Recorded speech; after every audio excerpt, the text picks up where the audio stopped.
Hello everyone. Last લેક્ચરમાં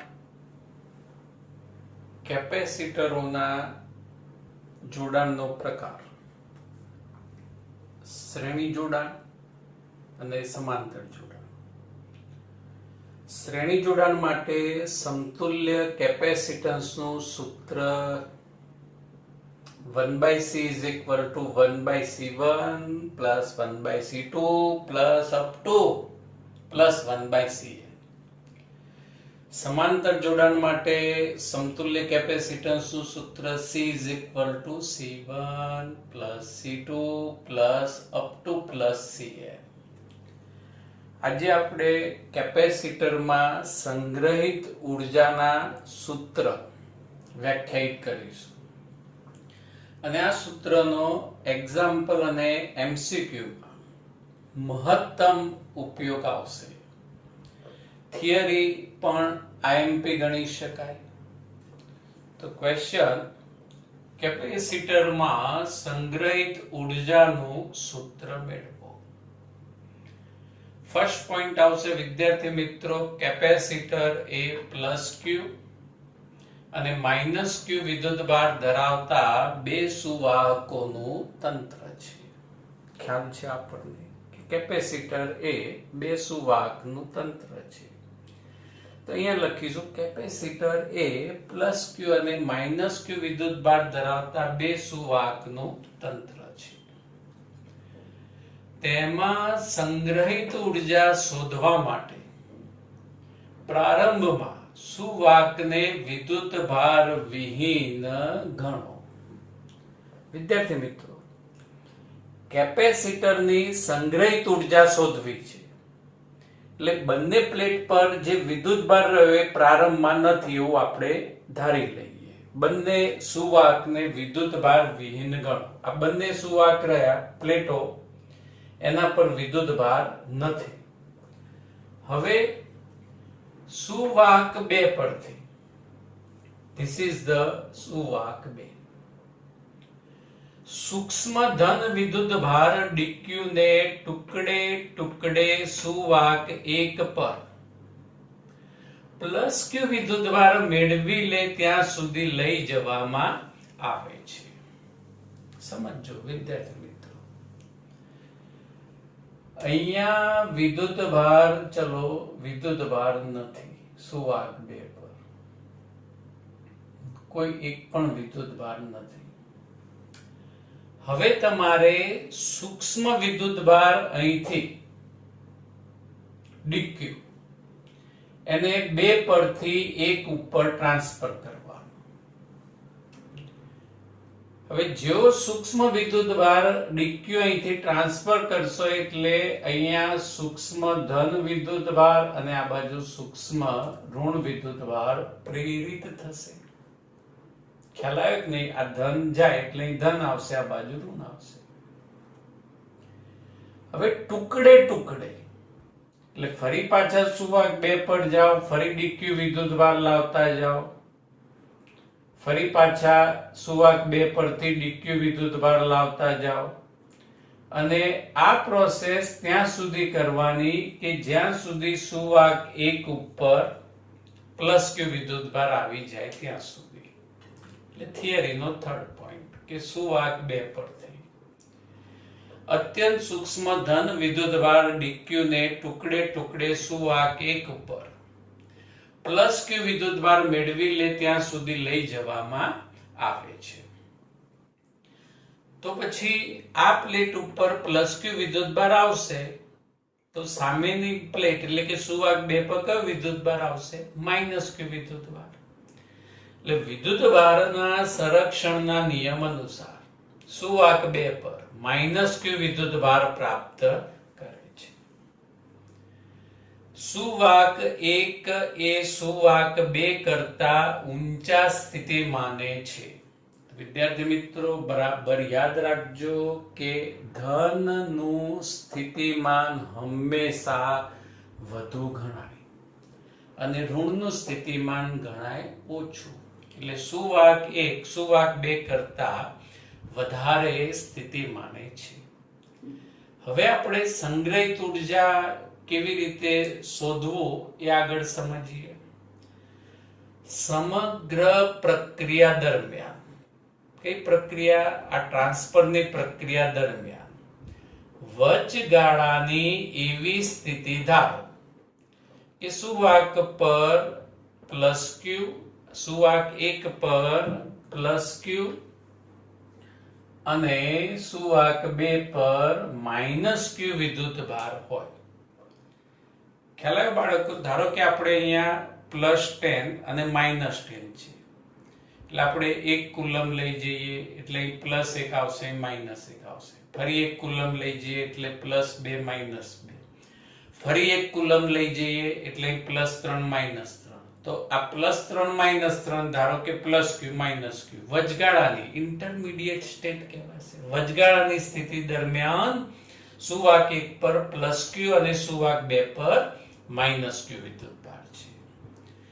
હવે આ પરિસ્થિતિ વખતે પ્લેટ 1 અને 2 વચ્ચેનો પોટેન્શિયલ ડિફરન્સ, વિદ્યુત સ્થિતિમાનનો તફાવત q/c છે. કોઈ નવું સૂત્ર નથી. કેપેસિટન્સનું સૂત્ર C = q/v. v ને કરતા બનાય એટલે v q/c. આ બધી જ મહેનત ઉર્જા શોધવા માટે થઈ રહી છે. હવે સુવાહક 1 પર વધારાનો વિદ્યુત ભાર ડેલ્ટા ક્યુ અથવા ડીક્યુ આપવા માટે કરવું પડતું કાર્ય. કાર્યનું સૂત્ર વિદ્યાર્થી મિત્રો q × ડેલ્ટા v. q ની જગ્યાએ ડેલ્ટા ક્યુ. સમજાયું? ડેલ્ટા v એટલે વિદ્યુત સ્થિતિમાનનો તફાવત. તો બે પ્લેટ વચ્ચે વિદ્યુત સ્થિતિમાનનો તફાવત આવશે q/c.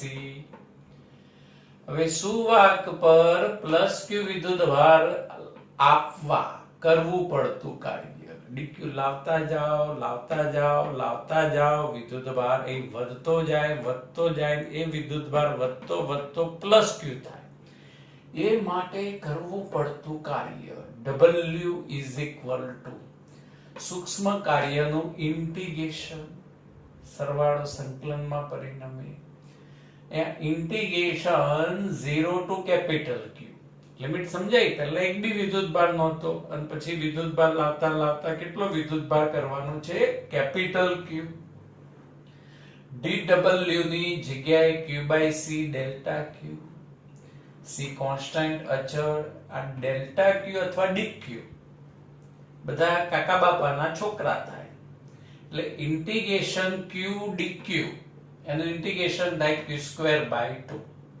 ઘાતમાં 1 ઉમેરવાનું, ઘાત છેદમાં લખવાની અને 1 ઉમેરવાનું. લિમિટ મૂક્યા પછી સિમ્પ્લિફાય આવશે q²/2c. and this work is stored as a potential energy. આ કાર્ય સ્થિતિ ઉર્જા સ્વરૂપે સંગ્રહ પામે છે.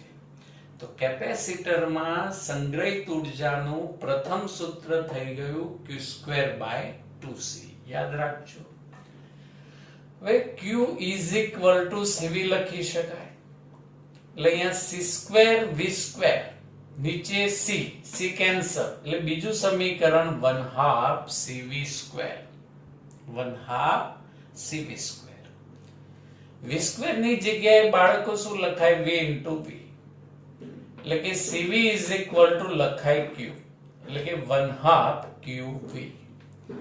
તો કેપેસિટરમાં સંગ્રહિત ઉર્જાના સૂત્ર થયા 3. પહેલું સૂત્ર U = q²/2c, બીજું સૂત્ર 1/2 cv² અને ત્રીજું સૂત્ર 1/2 qv. ક્વેશ્ચન 2 માર્ક્સ ની અંદર પૂછી શકાય. નેક્સ્ટ ક્વેશ્ચન છે કે ઉર્જા ઘનતા સમજાવો. એનર્જી ડેન્સિટી VSQ પૂછાય, થિયરી સાથે કનેક્ટ કરી દે. 3 માર્ક્સ ની અંદર પૂછાય, સેપરેટ 2 માર્ક્સ માં પણ પૂછાય અને એડિશનલ એક્ઝામ્પલ માં ફરી પાછી આની આ રીત એક એક્ઝામ્પલ ની અંદર આપણે કરીશું. ઉર્જા ઘનતા એનર્જી ડેન્સિટી એનો સંકેત ρe અથવા સ્મોલ u વડે દર્શાવાય. ઉર્જા ઘનતાની વ્યાખ્યા વિદ્યાર્થી મિત્રો આવશે વિદ્યુત ક્ષેત્રમાં એકમ કદ દીઠ સંગ્રહિત ઉર્જાને ઉર્જા ઘનતા કહે છે. VSQ. વિદ્યુત ક્ષેત્રમાં એકમ કદ દીઠ સંગ્રહિત ઉર્જાને ઉર્જા ઘનતા કહે છે. એટલે અહીંયા ઉર્જા ઘનતાનું સૂત્ર કયું થાય? ઉર્જા ભાગ્યા કદ. ઉર્જા ભાગ્યા કદ વ્યાખ્યા પરથી. હવે એનું સ્ટાન્ડર્ડ સૂત્ર સાબિત કરવા સંગ્રહિત ઉર્જા is equal to q²/2c. q એટલે કેપેસિટરની પ્લેટ પરનો વિદ્યુતભાર એટલે કે સિગ્મા પૃષ્ઠ ઘનતા. Sigma is equal to q/a, તો q is equal to sigma a, એટલે અહીં sigma square a square. c સમાંતર પ્લેટ કેપેસિટરનું કેપેસિટન્સ એપ્સિલોન 0 a/d. અહીં થોડુંક સિમ્પ્લિફાઈ કરી દો, એક a ની કિંમત કેન્સલ. ઓકે, પછી અંશ અને છેદને એપ્સિલોન 0 વડે ગુણતા. કેમ ગુણીએ હમણાં હાલ તરત તમને ખ્યાલ આવી જશે. તો અહીં સિગ્મા સ્ક્વેર નીચે epsilon 0 square a into d into epsilon 0. હવે વિદ્યાર્થી મિત્રો આપણે સમાંતર પ્લેટ કેપેસિટરમાં બે પ્લેટ વચ્ચે વિદ્યુત ક્ષેત્ર નું સૂત્ર યાદ છે? કયું સાબિત કરેલું? Sigma by epsilon 0. એટલે અહીંયા સિગ્મા સ્ક્વેર એપ્સિલોન 0 સ્ક્વેર ની જગ્યાએ શું લખી શકાય? E વિદ્યુત ક્ષેત્ર, બે પ્લેટ વચ્ચેનું વિદ્યુત ક્ષેત્ર. એટલે અહીંયા 1/2 આ એપ્સિલોન 0, આની જગ્યાએ E સ્ક્વેર, a આડછેદનું ક્ષેત્રફળ અને d બે પ્લેટ વચ્ચેનું અંતર એટલે વોલ્યુમ કદ થાય, એને છેદમાં લઈ જાઓ. એટલે વ્યાખ્યા અનુસાર આ પદ થઈ ગયું એકમ કદ દીઠ સંગ્રહિત ઉર્જા નું સૂત્ર ρe is equal to u is equal to 1/2 epsilon 0 e square. Okay, સમજાઈ ગઈ થિયરી? હવે ઉર્જા ઘનતાનો એકમ અને પારિમાણિક સૂત્ર પૂછાય તો આ સૂત્ર પરથી બનાવવાની બેસવાનું, વ્યાખ્યા પરથી બનાવવાનું. એકમ કદ, કદ છેદમાં એટલે મીટર ક્યુબ. સંગ્રહિત ઉર્જા, ઉર્જા ઉપર આવશે એટલે જૂલ, એટલે આનો એકમ જૂલ પર મીટર ક્યુબ થાય. આનું પારિમાણિક સૂત્ર વિદ્યાર્થી મિત્રો જૂલની જગ્યાએ શું લખાય? m1l2t-2 અને નીચે મીટર ક્યુબ l3, એટલે સિમ્પ્લિફાય આવશે m1l-1t-2. એટલે ઉર્જા ઘનતાનું પારિમાણિક સૂત્ર દબાણ, પ્રતિબળ, બધા જ modulus, young modulus, bulk modulus, આકાર સ્થિતિસ્થાપક અંક અને ઉર્જા ઘનતા, આ બધાના પારિમાણિક સૂત્ર કેવા થશે? સરખા. હવે કેટલીક બેઝિક વસ્તુ સમજજો વિદ્યાર્થી મિત્રો. કેપેસિટરનું શ્રેણી જોડાણ હોય તો આપણી પાસે 3 સૂત્ર છે. હવે 3 માંથી શ્રેણી જોડાણ હોય અને સંગ્રહિત ઉર્જાની કઈ ચર્ચા હોય, વાત હોય, એક્ઝામ્પલ કે MCQ હોય, તો આપણે આ સૂત્ર ઉપયોગમાં લેવાનું q²/2c. કેમ કે શ્રેણી જોડાણમાં દરેક કેપેસિટરનો વિદ્યુતભાર સમાન હોય. હવે 1/c એટલે લખી શકાય શ્રેણી જોડાણ માટે 1/c1 + 1/c2 + up to 1/c.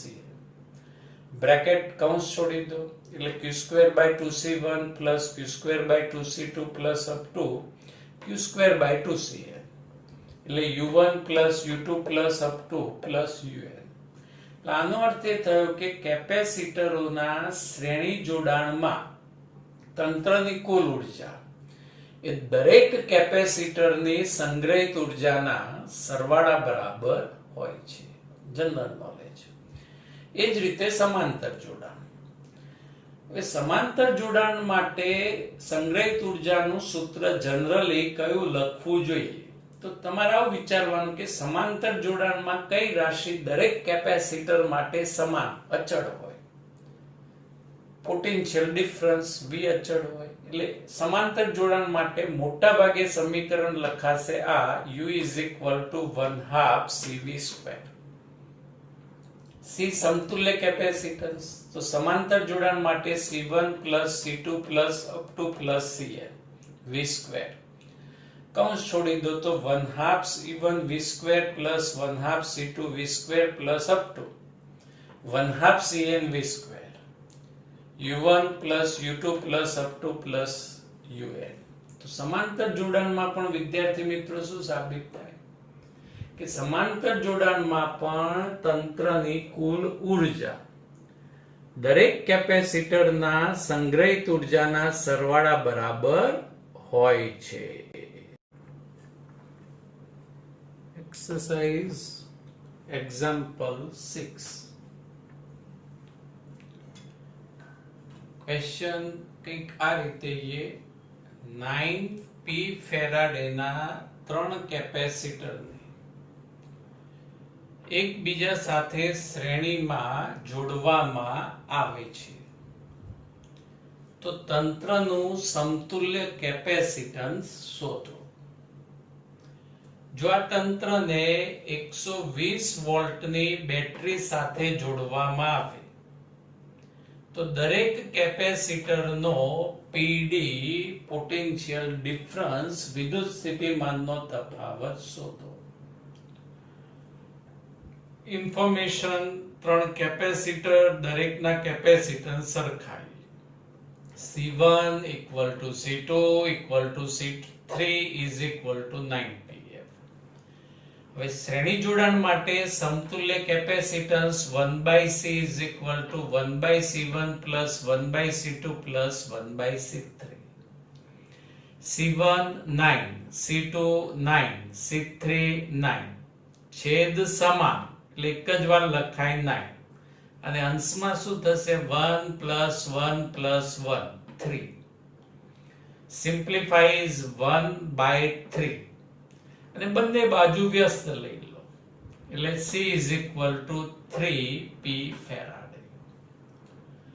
પછી વિદ્યાર્થી મિત્રો એક શોર્ટકટ પણ અહીંયા સમજી લેજો કે શ્રેણી જોડાણ માટે સમતુલ્ય કેપેસિટન્સનું સૂત્ર 1/C is equal to 1/C1 plus 1/C2 plus up to plus 1/Cn.